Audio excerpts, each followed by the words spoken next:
Hello, welcome to the first SoloKAB series. This game is called Stardrive. It's a 4X real-time strategy game, and it's pretty damn fun. I really enjoy this game. So I'm gonna play on the epic-sized galaxy with crowded solar systems on hard. I'm going to play as the Samurai Space Bears. Samurai Space Bears. All right, let's do it. I'll explain to you a little bit why about this series is happening. First of all, Coryn is joining Team Root. I don't know how, it's been on the down low for quite a little while here, so yeah, I consider this an official announcement.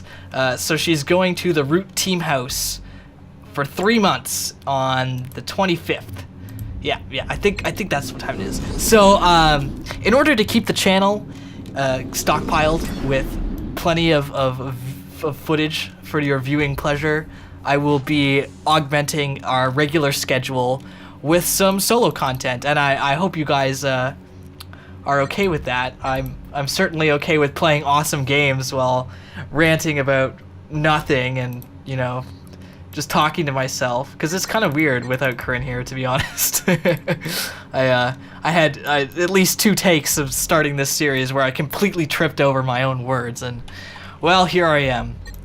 So yeah, this game is called Stardrive, and it's really super fun. I'm just going to get my little economy set up here. If you notice, I'll zoom out, and oh wow, that is a very densely clustered little galaxy I got going on here. And it's, wow, that's really lucky to have a Terran planet so close to my system.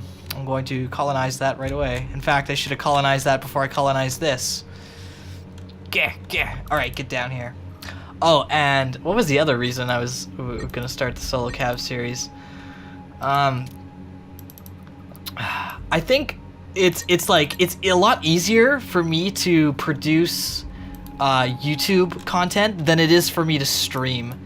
So, like, a few of you were came over to twitch.tv/SmashKAB when I had my little streaming extravaganza, but it's pretty unrealistic for me to think that I can keep up like a full-time streaming schedule or even a part-time streaming schedule, as well as like everything else that I want to do. Like, I'm a musician, I still have all my audio projects, I work about 35 hours a week so that I can, you know, like pay the bills and stuff, and for the most part, like, I'd like to make more content than currently we are producing as just like Coryn and I, and it's a lot easier for me to just, you know, get home from work, which I just came from, and then immediately start recording again and talk non-stop apparently.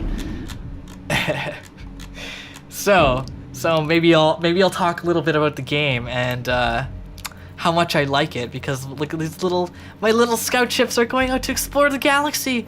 Now, this game is on a 2D axis, which I am okay with, because it's really hard to make a game, a 4X game with like in a full 3-dimensional atmosphere, and like a lot of people have tried and failed.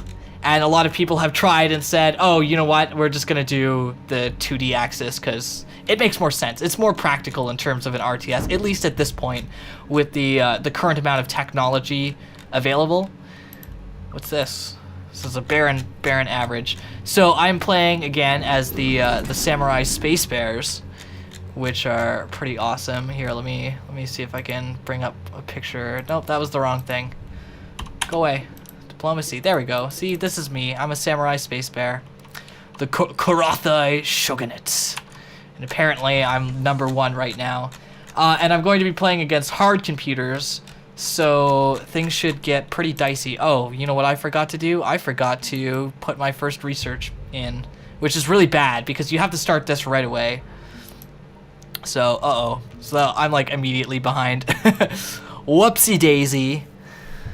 And I think I'll go for missiles second. Where are they? Missiles? Because this makes, like, pretty much the most important weapon in the game, I think, because it's like the most useful, the most accurate, the most reliable missile theory. And then we'll go for subspace, transportation. No. I want interstellar commerce and hydroponics. Or aeroponics. Sorry, not hydroponics. Aeroponics. I have no idea what the difference is. Somebody who's got an interest in botany, please educate me. I would like to know the difference between hydroponics and aeroponics. Oh, and I've got my system colonized over here. Oh, the other thing I forgot to do right away was I need to set my home planet, which is Tor here.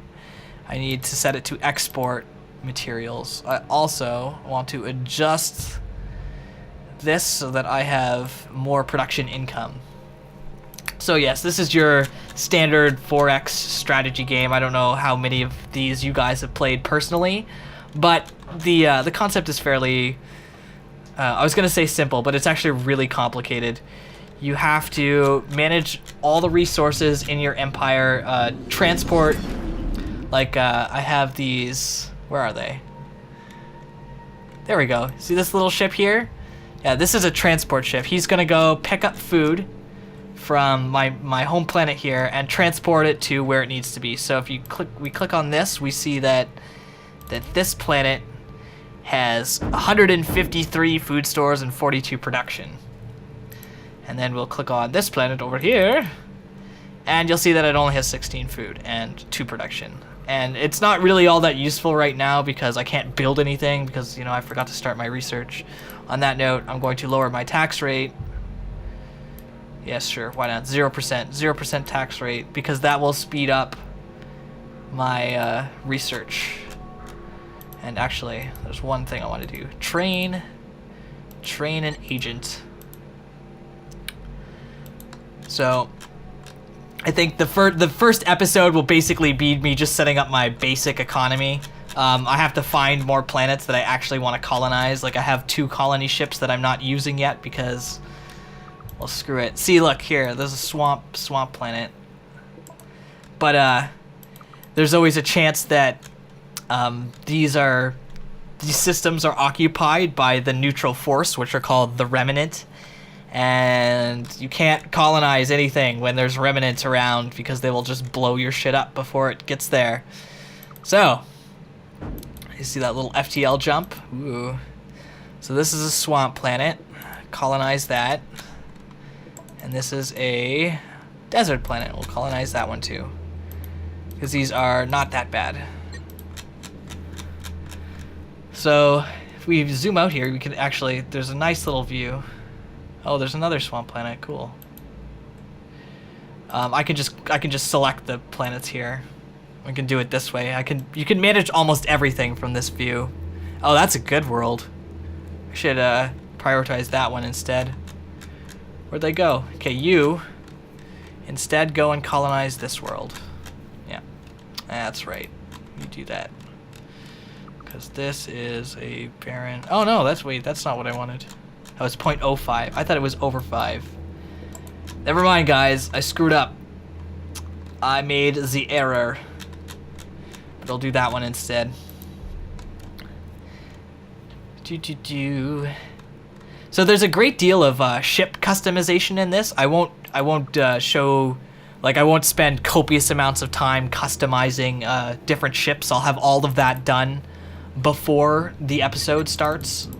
If I need to change anything, I'll do it outside of the episode. Maybe I'll show you guys what I've done, like what I've changed or whatever. So the only custom ship available that I've created here is called the Pizza Boy, and it's basically, I took a fighter hull and I made it into like a little transport ship. So if you take a look at this here, it's my little cockpit and the 2 little energy things and then the warp engines, and the rest of this is cargo.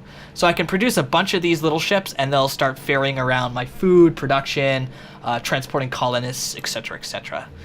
Yeah, I'm not too sure about where to start in terms of like explaining how to play this game, because it is really complicated. So for the most part, I'm just gonna play and try and explain things as I go. And maybe I'll make some tutorials for this game later, because I love this game. This game is really good. Now, if you go on Steam and go and like check out the Metascore. This is the whole reason I don't like Metascore. This game has a 61, which is atrocious. This game deserves like an 85 at least. And that this is just, you know, arbitrary numbers. I don't really believe in giving number scores. But like, if you do, oh, what? But failed to learn anything useful. What a twat. All right, so I'm gonna have to balance out my income here. So I'm gonna set my taxes so that I'm not losing any money. And now that takes 164 turns. So I basically screwed myself over. Yeah, that's pretty bad. All right, so what ships aren't doing anything? Are you waiting orders? Are you waiting orders? All right, transport colonists. Transport colonists. Transport colonists. And the rest of them are picking up colonists or food. Awaiting orders, colony ship. Go colonize something useful. What's over here? Is this an ice planet? Another barren planet. Ooh, this is a nice one. Tundra. All right, let's colonize the tundra planet. Yeah. And so I clicked the planet, I clicked colonize, and my colony ship here automatically sets out to colonize the world. So there's a good degree of automation in this game that makes it really fun to play. Oh, this is another really nice system. I have to take that.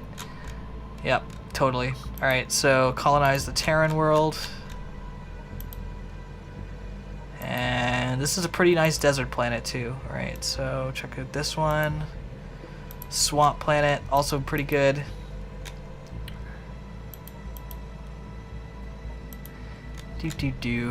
So this system here is useless. It has a planet that's not habitable by my species, a gas giant. Radical 1 is a swirling globe of low-density gases. Colonization of this planet is simply not possible, given its geological disposition. How scientific. What about this one? Radical 2 is a volcanic, and highly active toxic gases permeate the atmosphere, and magma flows across the landscape in great rivers. Enormous volcanoes spew ash and fire into the sky on every horizon. So, can't colonize that one either. All right, I crashed the game there by hitting the Windows key, so I kind of lost whatever I was talking about. Although I will colonize these planets over here, because they are pretty sweet. Except for that one, which I can't colonize. Oop, there we go. And I'm pretty sure I won't be doing much combat in the first couple episodes of this. It'll be more economic focused. I probably already said that the last time around. Did I make all my pizza boys? Did I do that before it crashed? What's my production here? I must have made them. All right. And set my research. Yeah, 142 turns left. So where are my little guys? They must all be here. Yeah, here they are. Delivering production. So yeah, there we go. Not that that's gonna do me any good right now. I should probably stick to building colony ships over here. So let's just power these guys out. Now, you can speed up production. Like say I have 50 production in this little stockpile here. If I click this button, the production automatically gets added. It's the way you can expedite the building of some ships. Now, like this one only costs 43 production to create, but some of the bigger ships cost, you know, 1,000. So you can't just like build a massive ship instantly. Obviously for balance sake, but yeah. So see, I have three production here. If I click that, or 4 production, bam. 4 production gets added to that. Also, if you noticed up here, $4 for credits or whatever got removed from this as I did that. So basically you can spend your production and your credits to expedite the construction of some ships. Or all ships, I should say. I'm going to make a... No, actually I really don't need anything else aside from colony ships. So I'm just going to keep cranking out colony ships. Hurrah! Since they will instantly set up to go and colonize the worlds that I have set to colonize. And the only thing I should really be getting rid of, exporting from this place is, I'm just gonna store food. Everything else doesn't matter at this point since I can't build anything. I'm waiting for this research to complete so that I can build the rover bay and the warehouse, which basically is a building that gives you 1 production and a building that increases the storage from 30 to 130. It's the basic build. Basic macro. Yeah. But these are all my planets, aren't they pretty? I can go here in the Empire and look at this like nice little layout view. I currently own 5 planets. Hooray for the Samurai Space Bears. We will conquer the galaxy! Oh, what's this? An anomaly. Get out of there, little ship. Run away. Yeah, these are the remnant I was talking about before. And they will fuck your shit up. These drones, Xenofighters and heavy drones, are not something you can mess with right away. You really need like a decent amount of like little ships to take them on. And you'll find that most of the best systems, so this system here with an oceanic, a sweet oceanic, and what else is here? That one's not habitable. Also not habitable. Oh, okay. Well, this system kind of sucks, except for this one right here, which is surrounded by remnant. Let's take a look at this one. All right, so there is another oceanic, I think. No, it's a Terran. And a steppe. So actually, this system is pretty good because a Terran and a steppe in the same system is... This is a high value system here. I want to make sure that I get this as quickly as possible within reason, right? And let's check out this one here. So I have a Tundra, a Terran, yeah, a good Tundra and a good Terran planet. You can see how it says average. It means production and food as well as total population. It's the ability to... Let's try that one more time. Ability to sustain population. So this 14.3 here is a pretty high number, which means that once this planet here is fully populated, it's going to be contributing a significant amount of credits to the Commonwealth, the Shogunate. And you look at my little automation. Your ships automatically go and delivering food, delivering colonists, delivering food, en route to colonize. En route. So yeah, this is a desert ultra poor, and that is a swamp average. So both these planets are pretty shitbox, actually. Yeah. They're only worth having because they're so close to my main system, which is and then over here we have a Baron and another Baron, which aren't worth colonizing yet. I'll colonize them later when my resources are at more of an advantageous position. So yeah, I'm curious to know what you guys have played in terms of 4X games, because I know there's a whole bunch of turn-based, like Endless Space, and I tried playing Endless Space and I just can't do 4X in a turn-based, but I have played a lot of Sins of a Solar Empire, which I think is an excellent game. Excellent. I like it very much. Yes, I do. So this is another useless system over here. Nothing to colonize there. There's a weird-ass yellow planet. Composed of mixed hot gases. Gas giants like this typically serve as an excellent source of various gases needed for science and industry. Their atmospheres, however, tend to be extremely hostile. Only the most specialized equipment can survive inside the planet's atmosphere. So this actually might become useful later. I'll be honest, I really don't know enough about this game to say that I know everything. Most of the time... Ooh, nice. This is colonized now. Sweet. Sweet.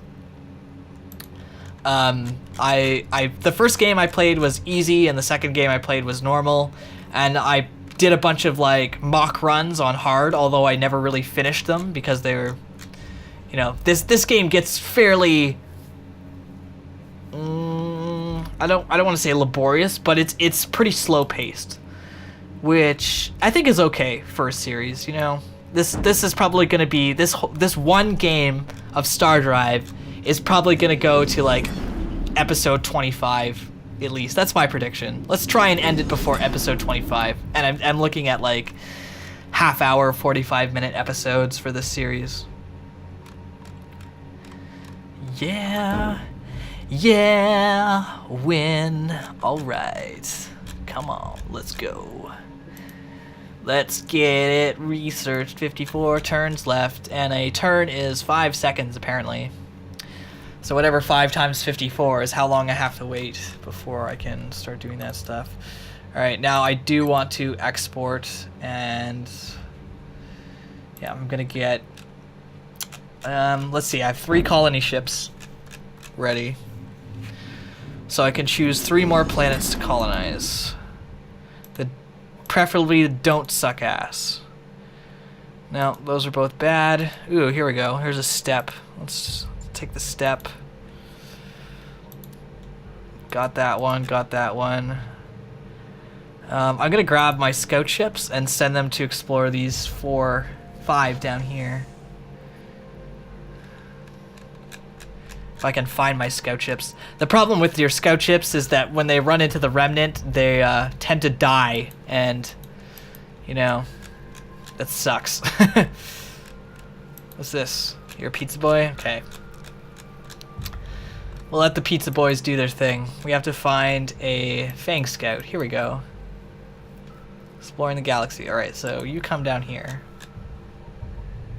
Pew. Now, you'll see how the FTL works. Now, he kind of jumped. The FTL speed depends on like the weight of your ship and the power of your engines. So if you were to put 2 regular engines in this Fang Scout here, it would not warp as fast as if you put 2 warp engines. And I think the trade-off is that at sublight speeds, the regular engines not only propel you faster, but they also make you have like a better turn rate. So there's that always to consider when you're working on your ships. I really don't have very much except for this they call it experimental ship that you start with. So this is basically just, it's a decent fighter. Now, mind you, if I send this to fight those remnant, it will die. This thing is definitely not a match, not even for one of the heavy drones. One of the heavy drones is gonna rape this ship. So I kind of have to wait before I do anything. And I'll just keep him around for system defense. I don't like sending this thing out to explore, because again, it has the same problem as if it encounters some remnant and its engines get damaged, then it's not getting away. And I can't really afford to have that happen to me this early. I kind of want to keep the ship. It's a decent ship. It probably won't survive too long, though. We'll see. Its name is Perseverance, although I can rename it if I want to. Yeah, so let's do that. While we're waiting, let's go and rename everything. Can I do it here? Alright, so this is going to be the SSN Seawolf. Yes. Oh, what just happened? How did that happen? Wolf. There we go. Does name after the founder of our old StarCraft clan. I don't know if Scott watches these videos. Hi, Scott. Hi, Scott. You're awesome. You should come play this game with me if it had multiplayer. I'm sure he would enjoy it. He's definitely all about the maths and statistics. Oh, we found somebody. Oh. Right, I can't colonize that because it's already colonized. It's a colony ship. Awaiting orders. Yeah, it just kind of like stopped. Alright, fine. Let's take the ice planet instead. And we'll send you to colonize the barren planet. Even though it's useless at this point. And the reason for this is... Ooh. Did I not colonize this one? Wow. Okay, I'm dumb. There was a perfectly decent planet right here that I ignored for the longest time. Yep. Kyle is the fail. The fail. The fail. The fail. Oh, there we go. So Rover Bay and Warehouse are unlocked. Then this is the first big step in getting your empire underway. So now I have access to the Rover Bay. Bam, an extra production. Now I have an access to the warehouse. Bam, an extra 100 storage. And since this is my home planet, I have quite a bit more storage here. I'm actually going to up the production of my food because I'm running low. And I want to be able to transport food to my other planets. So what I'm going to do actually is make a sword bear. Karathi sword bear, yeah. And I'm going to launch them into space. Because I said so! Ha! And I'll make a bunch more pizza boys. Beep beep. Beep beep. Alright, so let's find the sword bears. I just happen to be in a transport ship. And I will send my new pizza boys to deliver food and production. Are these all new? Okay. Food, food, food, food, production. So, with, I don't know, you may have seen this little anomaly picture here. Which one has the anomaly? This one? Okay, so I can go to the tactical view, and we can see this mysterious tome. Whatever horrors are lurking inside, find out by sending an away team, a ground troop, to investigate. So that's what I'm going to do. I'm sending my space bears. My sword bears, sorry. I will endeavor to speak the right terminology.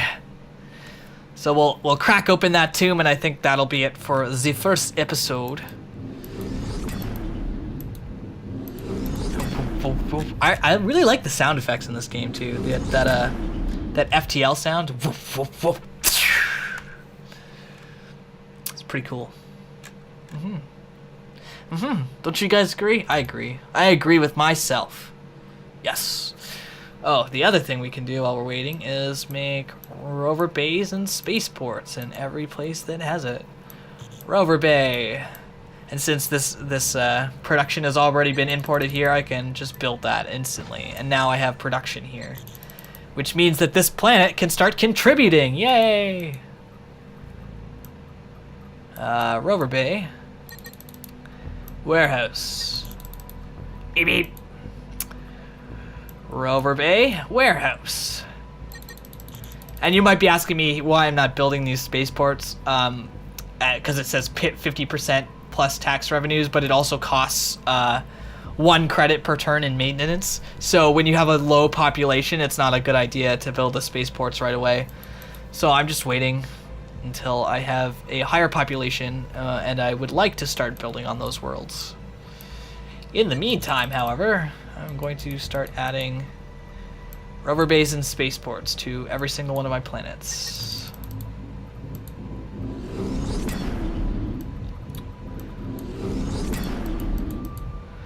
Yep, there we go. I think we're good. Oh, here we go. There's one more. Rover Bay, warehouse. Next. Next. It's already built. Excellent. Excellent. All right. On that note, anything without a spaceport, I'm going to turn the production to export instead of import. And I can do that very easily with this Empire menu here. So basically, I want everything to be export that's not building anything currently. So export, export. And this is where the the management in this game becomes really because you can imagine, like, if I have 60 planets, managing the resources and all that becomes quite the task, and you really have to set it up in a way that it can be automated. And there's a cool way. So I can let's grab all my pizza boys by double clicking. Right now I can go to where is that? Here, is it here? Hotkeys, page down, production, known planets, list of ships, fleet. Damn it. There was a way to set, like, oh, okay, but I have to do it individually. Oh, that sucks. That really does suck. So I want to select all these ships, and I want to set them so that they only work inside of a zone. So here, this ship will only work inside of this box right there. Yep. Now, can I right-click that? Oh, okay, but I think I deleted it by doing that. Let's do it again, and click on a different ship. Oh, nope, I just made another box. Oh my god. So I think some of the UI could be, I don't know. There we go. Nope, fuck. I'll figure it out eventually. Oh! Enter the owl walks. Behold, we, the most wise and beautiful Cordrazine? Cordrazine. Okay. Behold, we, the most wise and beautiful Cordrazine, do greet you. No, I'm back here with the eye. Yes, this guy. Yes, we do wisely and powerfully greet you. Haha. Okay. So that was one of the first. Okay, that's this guy over here. So now we've discovered him, and he will start communicating his intentions to me very quickly. I really like the AI in this game because let's say there's let me click off this. Okay. Wait, hold on. Click that and then click off. But if I click it again and then click it, yeah, okay. Sweet. You only work in this sector too. Okay, cool. All right.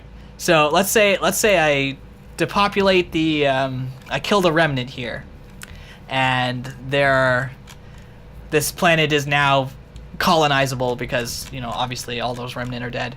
And this guy will send me a message and be like, hey, that's our system, we want to colonize that. And based on whether or not you choose to, like, let them take it, like if you go and colonize this, he won't be so happy. But if you let him have it, then he'll remember that you let him have it and maybe give you some leeway in terms of an alliance. He'll start to trust you. You'll start to build trust between me and the owl walks. So since he is my closest neighbor, I'll probably end up yielding to whatever this guy wants, and instead I'll expand in this direction over here. It seems like the best option, I think. That is my plan. All right, so we are going to land our troops because we were going to do this before. Land the troops. Oh, wow. Your forces enter the mysterious tome and find evidence of a long-dead civilization. Deep within the tome's halls, they discover a mysterious artifact encased in some sort of energy shield. They disable the shield and take the artifact. Upon returning to the planet's surface, they find themselves surrounded by skeletons of the long dead, seemingly animated by the same energy field that is encased the artifact. Artifact granted, quantum lathe. This incredible machinery is clearly meant to process sheets of armor by manipulating it on some quantum scale. While the technology of this machine is far beyond our understanding, we are able to use it to strengthen our own armor. Empire-wide ship module hit point bonus, 10%. So that is actually pretty significant. Oh, except for that. Wow. Those skeletons owned me. Okay, so it's really important. On the next episode of SoloKAB, we take this planet.